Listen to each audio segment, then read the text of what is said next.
বন্ধুরা, আপনাদের কাছে নতুন ভিডিও নিয়ে আবার এসেছি। আজ আমি রান্না করছি পনির ফ্রাইড রাইস। আপনারা যে কোনো অনুষ্ঠানের দিনে বা নিরামিষ দিনে খুব সহজে বানিয়ে নিতে পারেন এই পনির ফ্রাইড রাইস। খেতে কিন্তু অসাধারণ লাগে। চলুন আর কথা না বাড়িয়ে শুরু করা যাক আজকের রেসিপি পনির ফ্রাইড রাইস। পনির ফ্রাইড রাইস বানাতে লাগছে পনির, বিম, গাজর, ক্যাপসিকাম, মটরশুঁটি, কিশমিশ। আর সাজানোর জন্য আমি নিয়েছি শসা স্লাইস করে কেটে শসার ফুল বানিয়ে, এটা কিশমিশ নিয়েছি চারটে গাজর কাটা নিয়েছি, আর মটরশুঁটি নিয়েছি। গ্যাসটা প্রথমে অন করে নিলাম। কড়াইতে দিলাম সাদা তেল। এই ফ্রাইড রাইসটা বানাতে সাদা তেল ব্যবহার করতে হবে। তেলটা গরম হয়ে গিয়েছে, এবার এতে দিয়ে দেব পনিরগুলো ভেজে আমি তুলে রাখবো।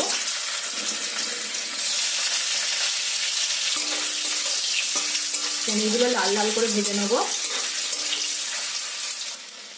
পনিরটা আমার লাল লাল করে ভাজা হয়ে গিয়েছে, পনিরটাকে এবার আমি তুলে নেব।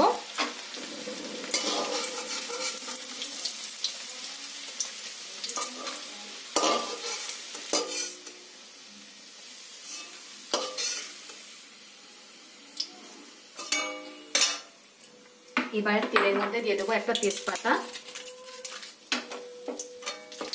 দিয়ে দেবো ডিমগুলো দিয়ে দেবো।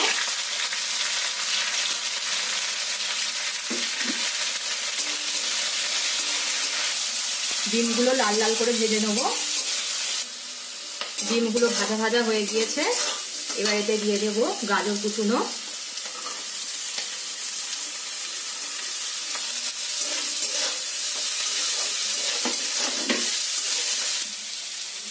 এতে দিয়ে দেবো সামান্য পরিমাণ নুন।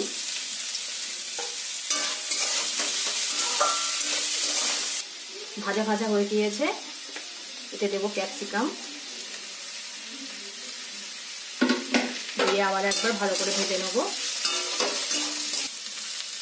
দিয়ে দেবো ছাড়িয়ে রাখা মটরশুঁটি,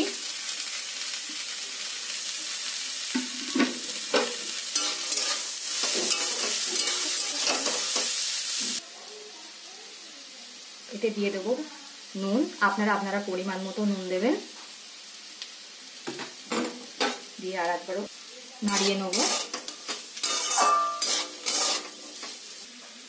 আগে থেকে করে রাখা ভাতটা দিয়ে দেবো, দিয়ে ভালোভাবে নাড়িয়ে নেব। এতে দিয়ে দেবো কিশমিশ, দিয়ে ভালোভাবে নাড়িয়ে নেব। এতে দিয়ে দেবো 1 টিস্পুন চিনি,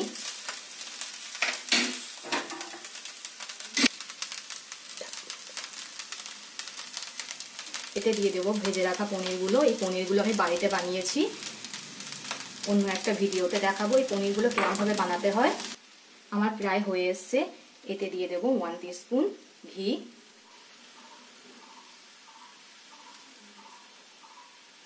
ভাত বেশি নাড়া যাবে না, নাড়লে ভাত ভেঙে যাবে। আমার হয়ে গিয়েছে, এবার পরিবেশন করব।